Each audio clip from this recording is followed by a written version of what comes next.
Student, स्वागत है आपका हमारे चैनल वनडे एग्जाम फाइट में। स्टूडेंट, हम लोग जो है पढ़ रहे हैं भारत के जल क्षेत्र।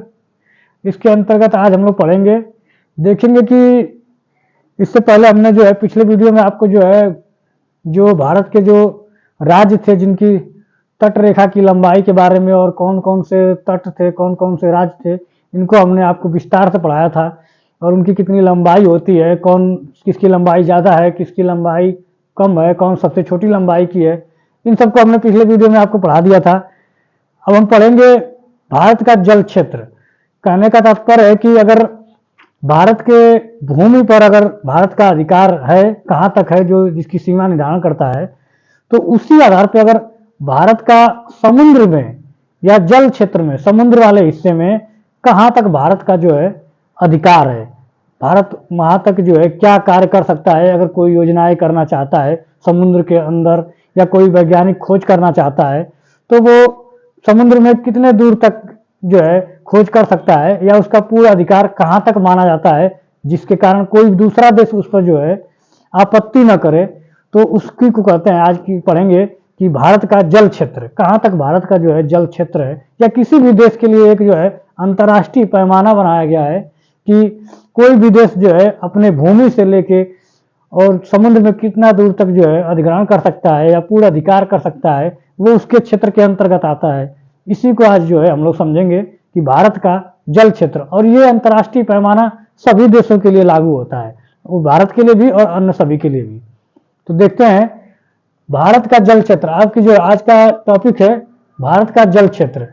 भारत का जल क्षेत्र में अगर यहाँ पे थोड़ा सा समझे आप, तो भारत का जो है प्रायद्वीपीय हिस्से का थोड़ा सा हमने मैप बनाया है, इसको आप समझने की कोशिश कीजिएगा कि जो ये आप सोच रहे होंगे कि ये कटा पिटा सीमा रेखा कैसा है, ये सीधा क्यों नहीं खींचे हैं। कहने का मतलब है कि जो समुद्री किनारा होता है वो एकदम सीधा तो होता नहीं है, वो कुछ दूर तक 500 मीटर 100 मीटर अंदर तक बाहर तक होता है, तो कटा छटा सा होता है। तो उसी को हमने ये दिखाया है कि क्योंकि हम लोग नक्शे में जब बनाते हैं तो एकदम सीधा बनाते हैं, क्योंकि पढ़ने के लिए, समझने के लिए, लेकिन यहाँ थोड़ा सा एक्चुअल बात हो रही है उसको, तो इसलिए उसका जो कटा वाला हिस्सा है उसको जो है देखेंगे हम कि अंदर तक जो किनारा होता है, कुछ अंदर तक जल घुसा होता है भूमि में और कुछ बाहर तक भूमि जो है समुद्र के अंदर तक रहती है। तो वो किनारा जो कटा छटा रहता है उसी के बाहरी सिरे को, जो मायने कि समुद्री वाले हिस्से में, जल क्षेत्र में एक जो काल्पनिक रेखा खींचेंगे, एक काल्पनिक रेखा खींचेंगे जो मतलब सबसे आखिरी बिंदु पॉइंट हो, जो भूमि का टच करता हो, उसको जो है आधार रेखा मान लेंगे। सबसे बाहरी वाले जो भूमि के हिस्से को, मतलब जो किनारे से कटा हुआ है, उसको जो है एक आधार रेखा मान लेंगे। अब उसी आधार रेखा से हम जो है समुद्र के अंदर की तरफ, समुद्र वाले हिस्से में जो है हम जो है उसकी जो है लंबाई को, समुद्र की लंबाई को जो है नॉटिकल मील, समुद्री मील के द्वारा जो है मापा जाता है। तो उससे हम लोग जो है देखेंगे। यहाँ पे कह रहा है कि ये हमारा आधार रेखा हो गया, और आधार रेखा से प्रादेशिक जल सीमा, जो ये रेखा जो है प्रादेशिक जल सीमा, ठीक है, मतलब आधार रेखा से 12 नॉटिकल मील, कितना, 12 नॉटिकल मील, 12 नॉटिकल मील तक की जो सीमा है उसको प्रादेशिक जल सीमा बोलते हैं, ठीक है। आधार रेखा से 12 नॉटिकल मील अंदर समुद्र की तरफ जाएंगे तो उसको, जहां 12 नॉटिकल मील पूरा होगा वहां पे जो है एक सीमा रेखा काल्पनिक मानेंगे और उसको जो है प्रादेशिक जल सीमा कहेंगे, ठीक है। अगर आधार रेखा से 24 नॉटिकल मील, मतलब उसी आधार रेखा से अगर 24 नॉटिकल मील तक हम जाएंगे तो उस वाले हिस्से को जो है संलग्न क्षेत्र मानेंगे। वही कह रहा है कि आधार रेखा से 200 नॉटिकल मील तक अगर हम जाएंगे, 200 समुद्री मील तक जाएंगे तो इसको अनन्य आर्थिक क्षेत्र बोलते हैं, ठीक है। तो आपसे एग्जाम में पूछता है स्टूडेंट कि प्रादेशिक जल सीमा कितने नॉटिकल मील तक होती है, संलग्न क्षेत्र कितने नॉटिकल मील तक होता है, या अनन्य आर्थिक क्षेत्र जो है कितने नॉटिकल मील तक होता है। तो ये आपको 12, 24 और 200 नॉटिकल मील याद रखना है आधार रेखा से, ठीक है। और प्रादेशिक जल सीमा और आधार रेखा के बीच के भाग को जो है क्षेत्रीय सागर बोलते हैं, और वही प्रादेशिक जल सीमा और संलग्न क्षेत्र के जो बीच का जो समुद्र है इसको जो है समीपस्थ मंडल बोलते हैं, और वही अन्य आर्थिक क्षेत्र के अन्य आर्थिक मंडल भी बोलते हैं 200 नॉटिकल मील तक, ठीक है। आप समझ गए होंगे। अब इसमें कहां तक क्या हम कार्य कर सकते हैं या कोई योजना चलाना चाहते हैं तो हमारा कहां तक अधिकार है, क्या क्या कर सकते हैं, उसको हम अगर देखेंगे यहाँ पे थोड़ा सा। प्रादेशिक जल सीमा, ठीक है, यहां तक बात कर रहा है केवल, अभी हम यहां तक बात कर रहे हैं 12 नॉटिकल मील तक। आधार रेखा से 12 नॉटिकल मील तक का क्षेत्र जो है प्रादेशिक जल सीमा कहलाता है, ठीक है।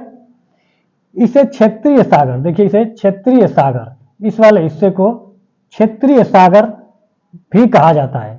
भारत के इस क्षेत्र में सभी प्रकार के संसाधनों पर पूर्ण अधिकार है। देखिए कह रहा है कि आधार रेखा से प्रादेशिक जल सीमा तक 12 नॉटिकल मील तक भारत को जो है सभी प्रकार के संसाधनों पे पूर्ण अधिकार है, ठीक है। तो आपसे पूछ सकता है एग्जाम में कि भारत के जो प्रादेशिक जल सीमा तक भारत को कहां तक जो है संपूर्ण या पूर्ण अधिकार है, संसाधनों पर पूर्ण अधिकार प्रादेशिक जल सीमा तक, ठीक है।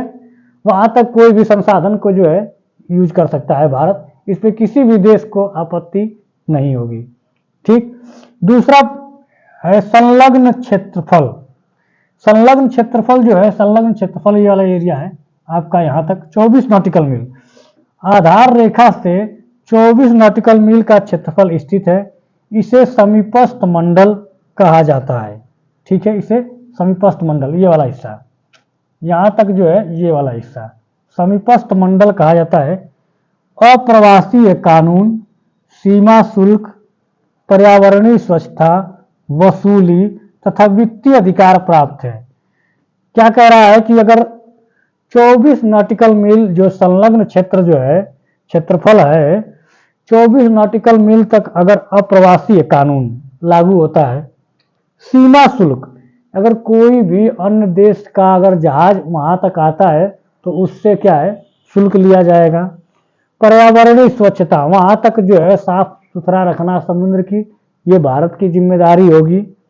वसूली और वित्तीय अधिकार, वही कह रहा है कि यहाँ तक कोई भी जहाज अगर पर्यटन करने आता है या कोई भी बंदरगाह के किनारे अगर आएगा तो उसको जो है सरकार को टैक्स देना होगा। वसूली और वित्तीय अधिकार किसके पास है? भारत के पास। ये संलग्न क्षेत्र तक की बात है। तीसरा पॉइंट है अनन्य आर्थिक क्षेत्र। किसी भी देश का अनन्य आर्थिक क्षेत्र आधार रेखा से 200 नॉटिकल मील तक होता है, ठीक है। आपसे तो एग्जाम में यही सीधे सीधे पूछ लेगा 12 नॉटिकल मील प्रादेशिक जल सीमा कहां तक है, संलग्न क्षेत्र कहां तक है, अनन्य आर्थिक क्षेत्रफल कहां तक है, सीधे सीधे आपसे पूछ लेगा एग्जाम में। और आपको अधिकतम जानकारी के लिए पीसीएस या आरओ जैसे एग्जामों के लिए ये बारीकी से थोड़ा सा पूछेगा आपसे कि इस क्षेत्र के अंतर्गत भारत की सागरीय जल शक्ति, सागरीय संसाधनों, जीवों का सर्वेक्षण, वैज्ञानिक अनुसंधान की छूट मिली हुई है। क्या कह रहा है कि सागरीय संसाधनों पर जीवों का सर्वेक्षण कर सकते हैं, वहां तक हम पालन कर सकते हैं किसी भी चीज का, जीवों का, मछलियों का। वैज्ञानिक अनुसंधान, अगर वैज्ञानिक वहां तक 200 नॉटिकल मील तक अगर किसी प्रकार की खोज करना चाहता है, रिसर्च करना चाहता है, अनुसंधान स्थापित करना चाहता है तो वहां तक कर सकता है। इसको अंतर्राष्ट्रीय छूट मिली हुई है और ये पैमाना जो है सभी देशों के लिए लागू होता है।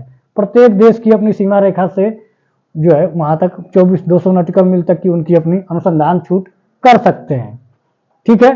तो ये हमारा भारत का जल क्षेत्र है और उसको 3 भागों में बांटकर हमने समझा दिया।